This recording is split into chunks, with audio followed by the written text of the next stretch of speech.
Bonjour à tous et bienvenue sur le plateau d'INSEM pour la première émission de l'année. J'espère que vous avez passé de belles fêtes de fin d'année. Évidemment, toute l'équipe se joint à moi pour vous souhaiter le meilleur pour 2017. Et bien évidemment, pour commencer l'année comme il faut, au sommaire, il était une fois Serge Reggiani, un conte musical qui retrace la vie de cet artiste. Un hommage de et avec Thomas Bronzing et Henri Olmet qui sont nos invités. À suivre, portrait de Jean-Emmanuel Pagne, un comédien iconoclaste que va nous faire découvrir Serge. Bonne invite à Lisa, meilleurs vœux. Je suis ravie de vous retrouver pour commencer l'année. Moi aussi. Et vous nous avez préparé une chronique sur être ou ne pas être acteur. Exactement. Attention, suivez bien. Et vous me direz après si vous voulez être actrice ou pas, ma chère Célia. C'est une fiche, un tuto pour les nuls, quoi. Oh, allez, on va dire ça. Ok. Et enfin, le Père Noël s'est trompé, ça peut arriver. Vous voulez changer ou échanger vos cadeaux de Noël, on vous dira quoi faire pour rectifier le tir. Voilà, échange, vente, retour. N'hésitez pas à réagir sur le Facebook de VIAC. Lisa, vous allez relever les réactions. Et nos experts répondront à vos questions. Mais ça, ce sera à 13h. Tout de suite, rencontre avec nos invités.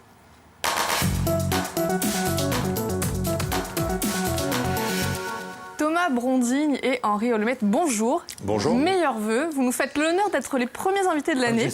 Pas de Salou, comme ça qu'on dit. Oui. Alors, vous êtes les co-auteurs et interprètes du conte musical Il était une fois Serge Reggiani.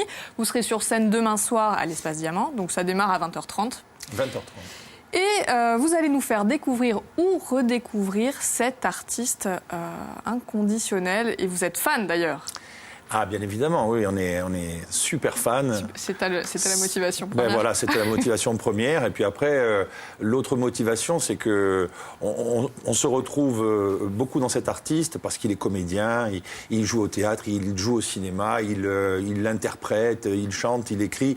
Et franchement, je trouve qu'aujourd'hui, on met tout le temps les gens dans les cases. Voilà, lui, il est comédien, il ne peut pas faire de la musique, etc. Et ce qui nous plaisait chez cet artiste, c'est voilà, de passer d'un univers à l'autre avec simplicité. Et puis, en plus, ça nous touche, ce répertoire.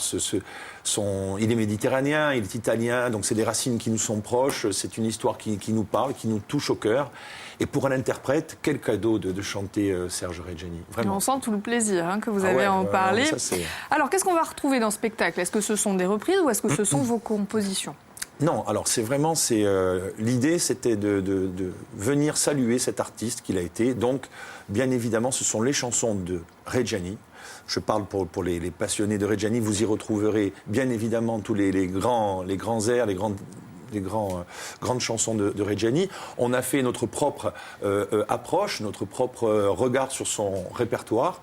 Bien sûr, il y a une distance qui se fait parce que c'est aujourd'hui, qu'on n'a pas le physique de Reggiani, on n'a pas la voix de Reggiani. On est dans une voilà, ce sont des artistes qui arrivent, qui disent on voulait vous rendre hommage, Monsieur Reggiani, et puis communiquer au public, ceux qui l'ont connu, ceux qui ne le connaissent pas, voilà notre amour pour cet artiste. Il en parle bien. Hein. Il en parle très bien. Il vous laisse parler quand même sur scène. Mais des fois, il me laisse parler. Alors vous savez ce qu'on va faire? On va regarder un extrait, comme ça on aura une idée, on en parle ensuite. Je t'aimerai encore. Je ne sais pas où, je ne sais pas comment, mais je t'aimerai encore. D'accord.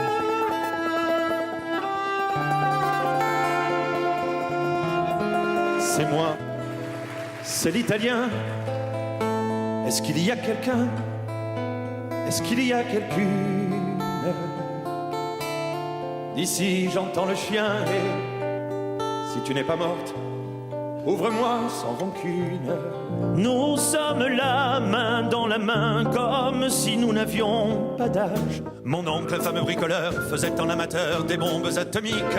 Sans avoir jamais rien appris, c'était un vrai génie, question de travaux pratiques. Alors qui fait quoi dans ce spectacle? Qui fait quoi? Alors donc déjà, on est une troupe, on peut le dire. On est, je crois, 12 en tout, avec en plus une chorale d'enfants. Donc voilà, en tout, on est à peu près 25 personnes qui collaborent à ce spectacle. Donc qui on est? Henri joue un personnage sur scène. Moi, j'incarne Reggiani. Ça reste un concert. C'est un concert avant tout. Donc ce sont des chansons qu'on a décidé d'aborder avec un angle un peu particulier. Et notamment, je vais laisser Henri expliquer ça, on a eu l'idée de ce personnage. Oui, alors en fait, on a créé un personnage parce qu'on s'est dit au départ, c'est vrai que Reggiani, c'est des textes merveilleux, mais il y a quand même cette nostalgie, cette mélancolie qui surplombe un peu tout ça. Alors on s'est dit, il serait bien d'aborder ce spectacle et d'amener un personnage qui, lui, de par le côté humoristique, va arriver à décontracter un peu cette atmosphère et puis peut-être même inclure certaines anecdotes que les gens ne connaissent pas obligatoirement au sujet de comment sont nées, par exemple, certaines chansons. Et donc, on a créé ce personnage qui s'appelle Raymond, qui est un régisseur, qui a fait une grande carrière à l'Olympia et qui vient en Corse en attendant sa retraite, quoi. Et qui prétend... C'est un mythomane de première, alors c'est vraiment un rôle de composition, n'est-ce pas ? Et qui prétend connaître très bien Reggiani. On a eu beaucoup de mal, tu as eu beaucoup de mal Mais à trouver ce en fait, personnage. il ne le connaît pas du tout. Ah, et donc, Et voilà, à travers lui, on le découvre. va naître une histoire entre ce personnage, ce régisseur, et Reggiani, parce qu'il s'immisce à chaque fois dans le spectacle sans qu'on l'attende, et jusqu'au point à arriver à un moment où il va y avoir effectivement une union qui va se créer entre ces deux personnages. Entre les deux, d'accord. Ben on va voir justement si le public connaît bien Sergio. Avec vous, Lisa. Oui, on va jouer des jolis cadeaux pour commencer cette année. Mais d'abord, la question.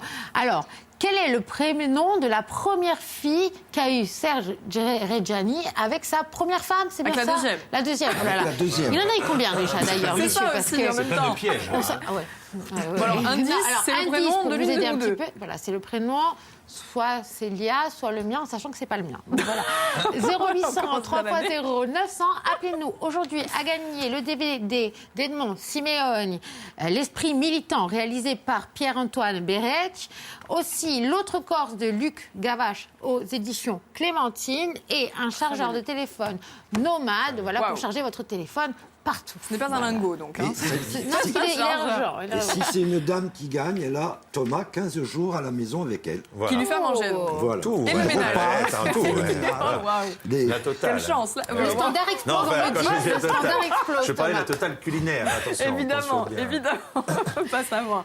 Donc, passe, première ça. représentation de l'année demain soir, j'imagine. Oui. Mais il y en a eu d'autres avant. Oui. Il y en a eu beaucoup Et c'était d'autres. déjà complet.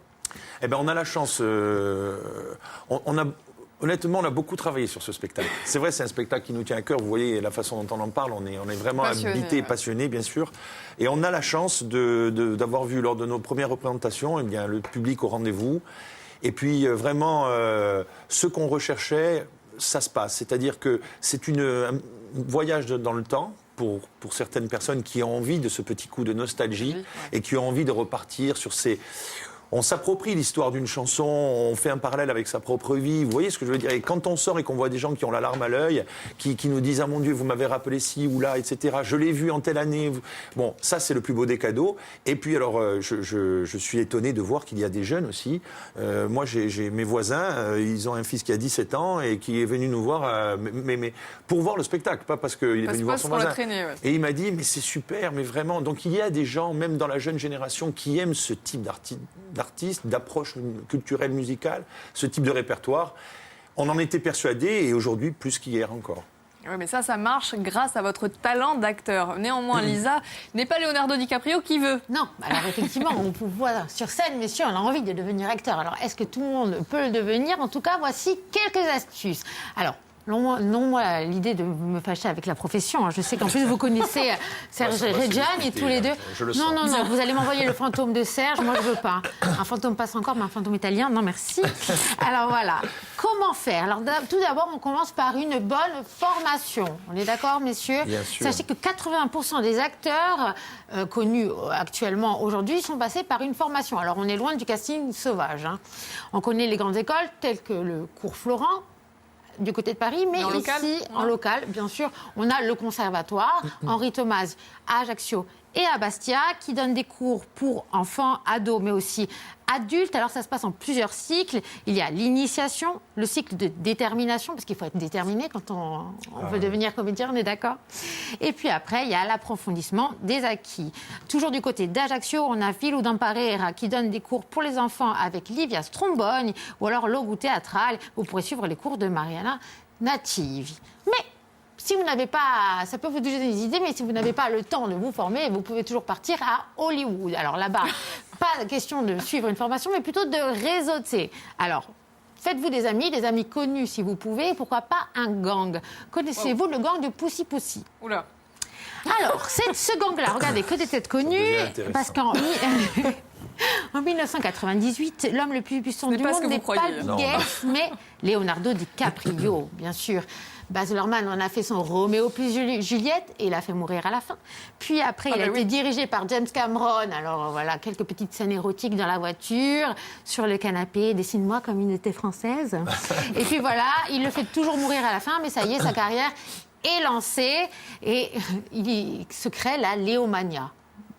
Et vous savez de quoi vous parlez. Je sais de quoi je parle, parce que regardez, même en 98, voilà, de Hollywood, voilà, jusqu'à l'école des touches à l'acte, tout le monde était complètement dingue de Leonardo DiCaprio. C'est un vrai pull, hein, c'est pas des... Non, bien sûr, et je le porte toujours, si vous voulez toujours savoir. Donc dans ce gang, Tobey Maguire, entre autres, leur leitmotiv, c'est, même si vous n'avez pas de talent, c'est pas grave, vous avez des copains. Ils se font jouer chacun dans leur film et c'est pour ça qu'aujourd'hui, voilà, tout le gang de Poussy Poussy. Ouais, il y avait même Kate Moss, que n'était pas connue dedans. C'est ça. Voilà. En gros, une fois que vous avez des amis connus, une bonne formation, il faut que vous ayez un petit peu le sens de la mise en scène et pourquoi pas être un petit peu drôle. Alors, qui a fait le buzz ces dernières semaines? C'est Guillaume Canet et Marion Cotillard. Pourquoi? À l'affiche bientôt de Rock'n'Roll, ils s'affrontent sur Instagram. Il a commencé à ouvrir les hostilités, notre cher Guillaume, en postant une photo de Marion Cotillard. C'est pas sympa. Voilà, en train de se faire masser. Donc là, maintenant, ils ne font que riposter en s'envoyant des photos sur leurs réseaux sociaux. Voilà, là, c'est Guillaume Canet avec des charentaises et Marion. Ça va mal finir, cette histoire. Exactement. Une fois que vous aurez tout ça, vous pourrez peut-être accéder au titre pompeux de la comédie française.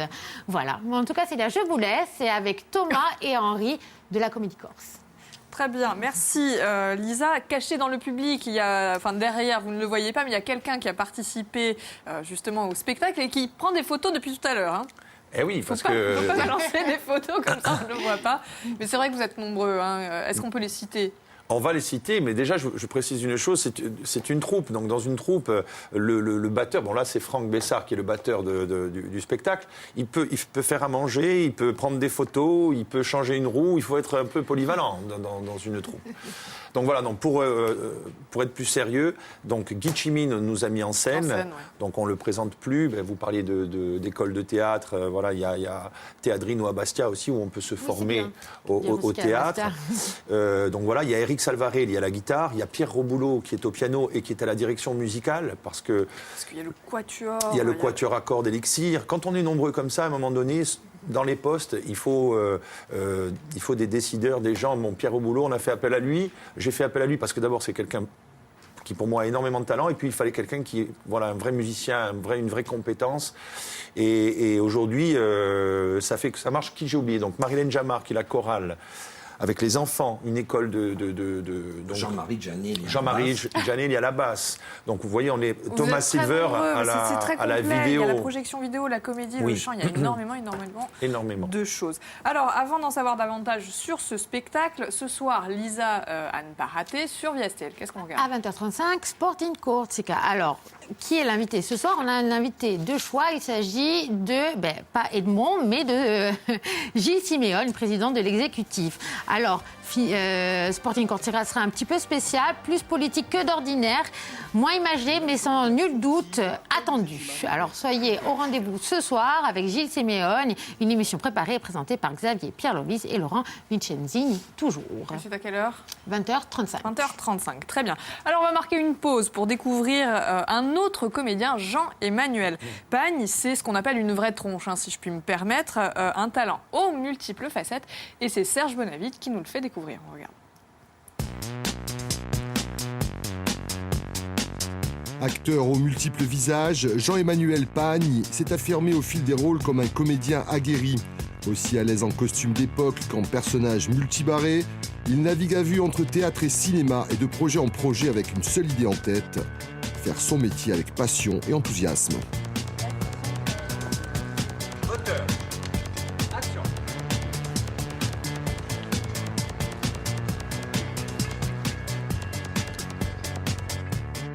Moi, je suis arrivé au cinéma en faisant la fête en Angleterre.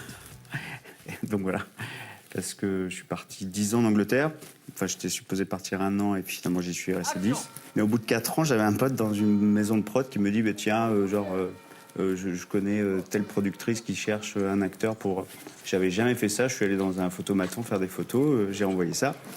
J'ai passé les essais qui n'ont pas du tout marché. Mais je me suis dit, tiens, ce serait pas mal. Ça me plaît bien d'improviser, donc je vais essayer de prendre des cours du soir. Et après, tous mes profs me disaient, mais prépare les concours. Et voilà, et de fil en aiguille, j'ai préparé les concours. Et je suis entré dans une école en Angleterre. C'est à quoi ils pensent en ce moment, ceux qu'on passe quoi? Ils pensent qu'on devrait appliquer la peine de mort à tous les PD, les drogués, les alcooliques, au lieu d'aller foutre sur la gueule de Milosevic, tu vois.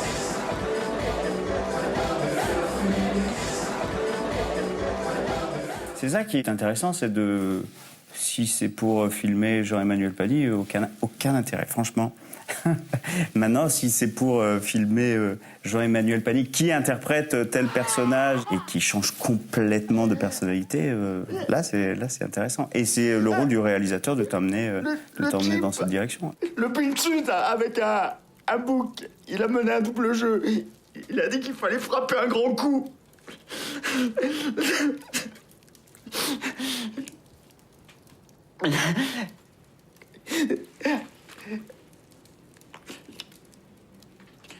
Xavier. Il se planque. Je sais pas où. Je sais pas. Par exemple, là, la réalisatrice Stéphanie Murat, avec qui on fait ce film, m'offre un rôle qui est ultra éloigné de moi. Et c'est ça qui est génial, parce qu'en fait, souvent, on me demande, par exemple, de faire... je sais pas... Pourtant, je suis quelqu'un de très sympathique. On me demande souvent de jouer des psychopathes, des assassins, Je me demande pourquoi. Tu crois tromper ton monde avec ta merde? Arrête de fuir la réalité. Ta femme est morte. Tu sais. Tu essayes d'oublier, mais tu sais.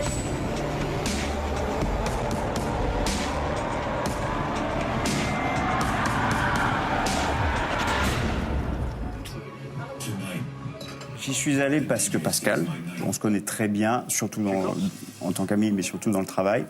J'aime bien la manière dont il a de reculer les frontières. À chaque fois, on va toujours plus loin. Et ce personnage, en fait, il a écrit un petit peu... il n'était pas du tout prévu dans son histoire. C'est ça qui m'intéressait, de le construire ensemble. Donc, parce qu'évidemment, il y a beaucoup de moi, comme de toute manière tous les personnages. Ah ouais? Tu t'appelles comment? Pascal. Pascal comment? Pascal Tagnac. Je le trouvais très fin dans sa manière de raconter des choses qui peuvent paraître graveleuses ou provoquent, alors que pas du tout. Pascal, pour moi, c'est la finesse.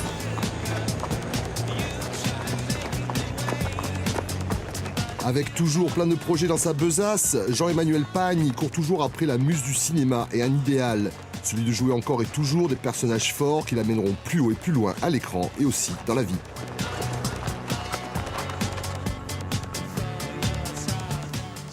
Sacré comédien. Vous le connaissez d'ailleurs, hein? Oui, très bien. Et je trouve que c'est un comédien qui a un énorme talent, mais vraiment, d'abord, d'une générosité absolue. C'est un super mec. Et bon, on le voyait dans l'extrait, il est vraiment caméléon, quoi. Il peut vraiment rentrer dans des personnages, se transformer. On a vu qu'il aimait bien les perruques, les coupes de cheveux. Non, mais il dégage une puissance. Honnêtement, moi, c'est un comédien pour qui j'ai beaucoup de respect. Et puis d'ailleurs, on vous a entreaperçu. Et bon, ça c'est... Je suis souvent dans le coin, moi. Bon, vous êtes modeste. Alors, Thomas-Henry, vous aussi, vous êtes comédien, cinéma, théâtre, mais vous vous êtes orienté vers la comédie en premier ou vers la chanson en premier? La comédie en premier. J'ai commencé le théâtre au théâtre 196, d'ailleurs j'avais 11 ans. Et depuis, cette passion m'a toujours dévoré. Et je suis arrivé au chant vraiment par hasard. C'est-à-dire que le groupe Aviletta m'avait demandé d'intervenir sur ses 2 premiers albums pour dire de façon, entre guillemets, théâtrale, une poésie. Et après, donc, comme je suis parti en tournée avec eux en Flandre, ils m'ont dit, bon, Henri, tu vas pas venir dire ta poésie, comme tu chantes un peu, tu viens et tu chantes avec nous. Puis après, de fil en aiguille, l'Albi nous s'est créé. voilà, puis après on a écrit des textes, on a composé des chansons, on a créé l'Albine, et voilà. Mais la comédie a toujours gardé une place prépondérante dans mon cœur. Non, moi c'est l'inverse. L'inverse, ah. Non. Moi, c'est l'inverse, c'est musicien de la première heure, c'est-à-dire j'ai toujours chanté depuis aussi loin que je m'en souvienne. Bon, je jouais aussi la comédie à la maison, comme beaucoup de gamins font. Mais voilà, moi, c'était la musique. Dès que j'ai pu, j'ai appris à jouer d'un instrument, donc j'ai commencé à jouer de la guitare. Et ensuite, je me suis formé au conservatoire de chant. J'ai fait une formation de chant lyrique. Donc vraiment un peu pas à l'opposé, puisque à un moment donné tout se retrouve, mais où j'ai aussi appris à jouer la comédie, puisqu'on faisait un travail de scénique, autant au niveau du chant qu'au niveau de la comédie. Et ensuite, ça a été le hasard. Un jour, c'est Coco Orsoni qui m'a appelé pour jouer dans une de ses pièces. Ouais. Et c'est ce que je vous disais tout à l'heure, je ne me suis même pas posé de questions. Je me suis dit, allez, il y a une aventure, on y va. On y va, on fonce. Bon, puis après, ça s'est enchaîné. Par moments, il y a des périodes où c'est plus la musique qui est en avant. Par moments, c'est vraiment au fil des rencontres, des idées, des projets. Et puis maintenant qu'on est un peu, nous, les acteurs des projets, ben voilà, ça nous permet de choisir un peu mieux.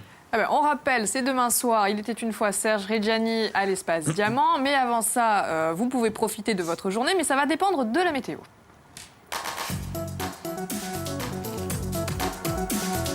Alors Lisa, quel temps fait-il? Rassurez-vous, ce sera un temps calme et sec. Aujourd'hui, on profite d'une belle journée agréable et ensoleillée sur la plus grande partie de notre île.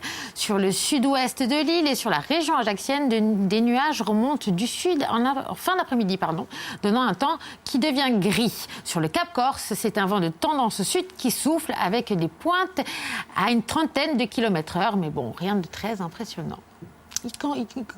Le soleil plane quand même. Le soleil plane, d'accord. Et alors, on a des choses à faire? Il y a des choses à faire. Alors, on va regarder un petit peu ce qui va se passer cette année en termes de concerts, de têtes d'affiches. La coquine, très bien. Je vous fais l'agenda des beaux gosses, c'est discutable, de l'année. On va commencer par Benjamin Biolay. On aime ou on n'aime pas. Il sera le 17 février au Palatine. Donc voilà, vous pouvez déjà réserver votre place. À vous de voir s'il est beau gosse ou pas. Sinon, c'est Soprano, toujours discutable, encore une fois. Le 24 mai, au Palatine, il sera présent. Voilà, il y en a pour tous les goûts et les couleurs. C'est un beau jeu. Oui, comme ça va. Voilà, exactement. Et Julien Doré finira la saison d'été le 13 août. Vous pourrez le retrouver au Casone. Et je crois que vous l'aimez bien en plus, ma chère Célia. D'accord. Bon, c'est celui que je préfère. Oui, c'est lui, mon préféré. Alors, en début d'émission, on vous demandait si vous étiez très au point sur Serge Reggiani avec une question. Et on a Jean-Claude qui est au téléphone avec nous. Bonjour Jean-Claude. Allô, bonjour. Meilleurs vœux, Pace Salut. Bon alors Jean-Claude, vous le connaissez sur le bout des doigts ou vous avez pompé sur Internet la réponse? Non, par rapport aux amis, c'est pareil. Ça suffisait. C'était un petit peu compliqué, effectivement. Alors, quelle est la réponse, s'il vous plaît, Jean-Claude? Andrea, non, je rigole. Non, tant pis. Bravo. Mais vous repartez avec tous ces cadeaux dit un petit peu plus tôt. Donc on rappelle le chargeur, le livre. J'achète les places. J'ai pas compris, quoi. Non, ils y étaient, Thomas Brown, je vous ai entendu qu'ils étaient... non. Je crains que ce ne soit complet. Vous parlez du concert de demain soir. Écoutez, passez toujours un coup de fil à la salle, à l'Espace Diamant, mais ce matin, je crois qu'il restait deux strapontins. Alors dépêchez-vous, Dépêchez-vous, Jean-Claude. Peut-être qu'on nous fera remonter à chaque fois. Voilà, c'est ce qu'on va faire. On vous remercie, Jean-Claude, de nous avoir appelés. On vous embrasse bien fort. On vous dit à bientôt, très rapidement. Allez, merci. Au revoir. À suivre un exercice nouveau auquel vous allez devoir vous plier. C'est l'exercice du questionnaire. Eh ben, suivez-moi. On y va. Alors oui, nouvelle année, on se déplace maintenant, Célia. Incroyable. Alors Thomas, permettez-moi de vous tutoyer parce que le jeu, l'exercice s'appelle « Tu préfères ». Oh mince. Il n'y a pas de problème. Tu préfères cinéma ou opéra? Là, c'est dur, là. Cinéma, allez. Cinéma. Ajaccio ou Bastia? Mais Bastia, mais sans problème. Attention, vous jouez à Ajaccio demain. C'est pas grave, j'assume. Running ou yoga? Ni l'un ni l'autre. Non, running. Running. Vous avez une minute. Pour coucher tard ou se lever tôt? Coucher tard. Et attention, tu préfères faire un combat de taekwondo avec Jackie Chan ou Henri Olmet? Largement Henri Olmet. Pas sympa. Qui gagne? Et moi, je le frappe tout le temps. Ça arrive, quand on joue ensemble au théâtre et tout, il se débrouille toujours pour être sur mon passage, et donc je le blesse. Ah d'accord, parce que vous êtes un ancien champion de taekwondo. Oh oui, il y a fort longtemps, j'ai fait du taekwondo. Ouais. Faites attention, Henri. Hein. Ah, mais je sais ce que ça donne. Hein. Mais il répond. Il répond, oui. Tu préfères ne pas pouvoir chanter pendant 1 an ou être enfermé durant 1 mois dans une pièce avec libéré, délivré? Alors, ne pas chanter pendant 1 an, ça c'est impossible, inconcevable. Donc après, j'ai pas suivi. Alors, bon, donc du coup, être enfermé, c'est ça. Pièce, ouais, avec la chanson Libéré, délivré c'est en pas boucle. grave. Si après je peux chanter pendant 1 an, je prends. Allez, Merci ce sera la beaucoup, dernière. Thomas. Merci à tous les Merci deux. Vous beaucoup, pouvez Lisa. reprendre place. On rappelle, Il était une fois Serge Reggiani, un spectacle musical qui retrace la vie et l'œuvre de cet artiste, donc écrit et interprété par nos invités. Demain à l'Espace Diamant. Merci vraiment d'être venus. Vous avez été nos premiers invités. On va essayer de conclure rapidement. Merci à vous. À suivre, on va vous dire quoi faire des cadeaux de Noël un peu ratés. Le Père Noël est sénile, hein, il s'est trompé. Le pauvre, vous il est allez dur avec lui. pouvoir Hein. échanger, vendre, faire plein de choses, mais ce sera tout à l'heure. Je vous demande un petit cadeau pour commencer l'année, une petite chanson, on peut terminer en musique. Oui. Thomas, allez, c'est parti. Avec grand plaisir. Alors, une petite, Pour ceux qui n'auront pas la chance voilà, d'être là demain. petite chanson de Serge. Allez, c'est parti. Il suffisait de presque rien, peut-être 10 années de moins, pour que je te dise je t'aime. Que je te prenne par la main pour t'emmener à Saint-Germain, prendre le premier café crème. Mais pourquoi faire du cinéma, fillette, allons, regarde-moi et vois les rides qui nous séparent. À quoi bon jouer la comédie du vieil amant qui rajeunit, toi-même ferais semblant d'y croire? Vraiment, de quoi aurions-nous l'air